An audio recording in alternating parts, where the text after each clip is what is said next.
Bonjour les enfants, c'est papa. Bienvenue dans le premier podcast de la journée, les enfants, bienvenue à la clinique. L'ouverture de ce dimanche à Starazambe, c'est un message pour toute cette jeunesse. Vous les jeunes et Kambeti, la jeunesse est Kambeti, faible, fatiguée, odontologisée, condamnée à frotter le sol de leur père, incapable de vivre d'elle-même. C'est pour ça qu'elle est perfusée par la haine. Je commence par là. C'est-à-dire que le problème que vous verrez par exemple dans cette vidéo, vous allez découvrir que la plupart des gens qui vont venir avec leur colère, leur rage, de la haine, dans la protection de leurs parents, ils ne sont pas dans la protection d'un travail qu'ils font, non. La plupart de ces jeunes Ekambeti vivent accrochés au basket de leurs parents. C'est pour ça qu'ils peuvent se battre pour que le système reste là pendant 100 ans, parce qu'ils imaginent qu'ils vivent de leurs parents. Donc, c'est de cette jeunesse-là à qui je vais envoyer un message ce matin. Vous avez vu ce qui arrive à votre ami Rifoué, Patrick Rifoué et Yves Abama. Yves Abama, un 2 à 5, c'est-à-dire que un sombre villageois professeur au lycée de Deido. Mais il voulait démontrer à ses frères Kambeti, à ses pères, que quand lui se déploie pour lutter contre les Bamileke, il est tellement fort, parce que c'est là qu'on reconnaît la jeunesse, la force d'un jeune Kambeti. Ce n'est pas parce qu'il a créé quelque chose, ce n'est pas parce qu'il a fait un forum, ce n'est pas parce qu'il a créé une entreprise, ce n'est pas parce qu'il a... Non, c'est parce qu'il démontre à ses pères sa capacité à insulter les Bamileke et à protéger le pouvoir. Vous les voyez toujours avec le mot institution. Le jeune Kambeti a plus le mot institution dans la bouche que travail. Son travail, c'est la protection des institutions. Si vous remarquez bien, pendant que toutes les autres communautés parlent de liberté, engagement, détermination, futur, ces sombres bougres sont toujours en train de vous parler de la protection des institutions. Vous allez les voir ici, là. Quand ils ne vont plus te soutenir, quand les familles ne vont plus te donner l'argent, quand machin, truc, tout ça, ils vivent dans un film que tu ne comprends pas. Et je vous parle comme ça parce que je vous connais et que votre action, c'est sur moi que ça tombe. C'est sur moi que vous appliquez ça. Donc, je voulais vous montrer. Donc, il y a deux qui sont devenus célèbres. Deux jeunes odontolistes et Kambeti sont devenus célèbres. Ils ont commencé par devenir célèbres par leur passage à la télé. Ils sont devenus célèbres par l'arrogance qu'ils utilisent pour insulter la souffrance et la misère des Camerounais. Ils vont payer, par exemple, le prix du karma. Ces deux Zogo il y a un qui s'appelle Yves Abama. Ce Yves Abama, il est professeur au lycée bilingue de Deido. Quand vous le voyez, le Yves Abama assis sur un plateau de télévision à Equinox, vous pouvez croire que le reste des Camerounais, c'est de la merde. C'est-à-dire quand Yves Abama parle, tu as l'impression qu'en ce moment, il a de demander, vérifier que, est-ce que mes pères m'écoutent? Est-ce que les femmes ndongo, est-ce que mes grands-là m'écoutent? C'est-à-dire qu'il parle et il se moque de la souffrance. On lui dit que mon petit, avec ta bouche qui sent la bière, là, calme-toi. Hein. Parce que quand il parle, tu as l'impression que sa bouche ne sent que la bière. Avec ta bouche qui sent la bière, là, calme-toi, fils. Mais il est perfusé par l'arrogance. Parce que l'un des problèmes, l'une des particularités de ces jeunes Kambeti qui viennent faire des arrogances sur les plateaux, l'une de leurs particularités de ces bonhommes et tout, c'est qu'ils aiment, c'est des soulards qui viennent jouer les arrogants là sur les plateaux. C'est-à-dire qu'ils essayent d'être dans le parti, ils essayent d'attirer l'attention, ils sont bas de gamme à un point pas possible. Après le Yves Abama, il y a eu un autre qui s'appelle Patrick Rifoué. Lui, il allait plus loin. Lui, il allait plus loin dans la démonstration. Parce que ce qu'ils font là, c'est qu'ils démontrent à leurs parents que si leurs parents avaient la haine, eux, ils ont la haine plus.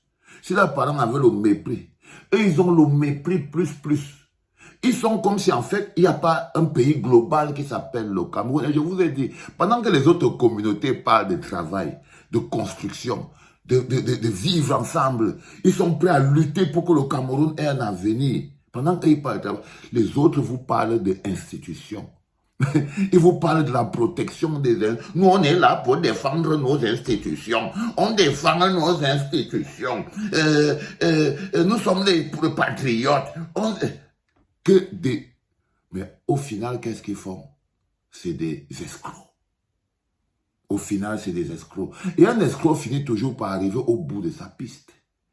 Je vous raconte cette histoire parce que j'ai fait vraiment les grands écarts. Hein. J'ai vu un autre jeune Kambeti qui essaie d'imiter les Bamileke là-bas aux États-Unis.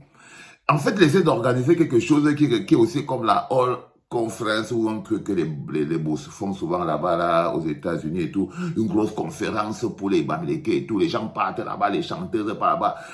Ils font toujours un truc comme ça là pour être contents, pour magnifier leur culture et tout. C'est vraiment où tout le monde porte le baume et tout.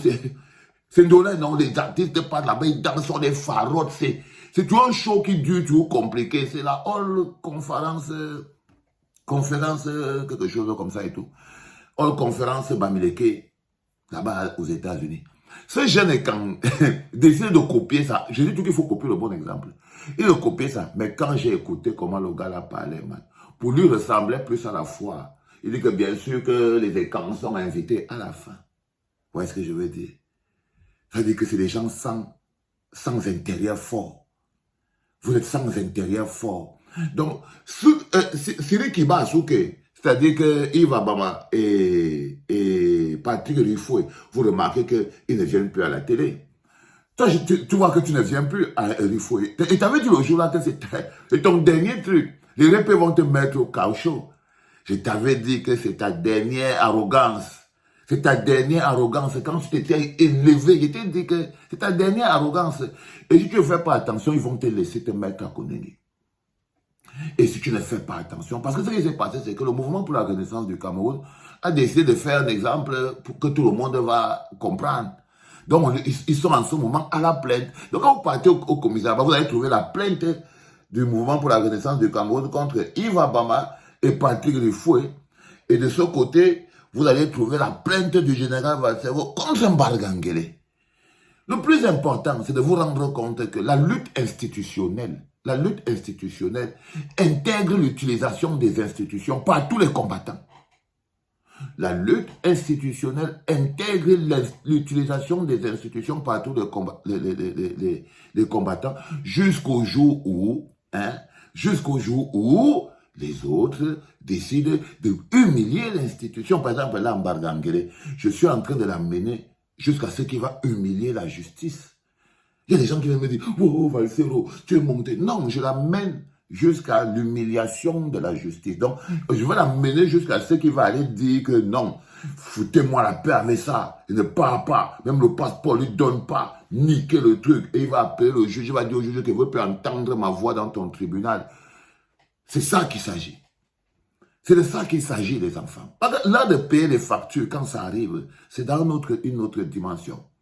Le Yves Abamadon et le Patrick Rifoué ont donc bénéficié d'une plainte du mouvement pour la renaissance du Cameroun pour avoir fait excès de zèle dans leur objectif d'attirer l'attention de leur... Parce qu'ils ne sont rien.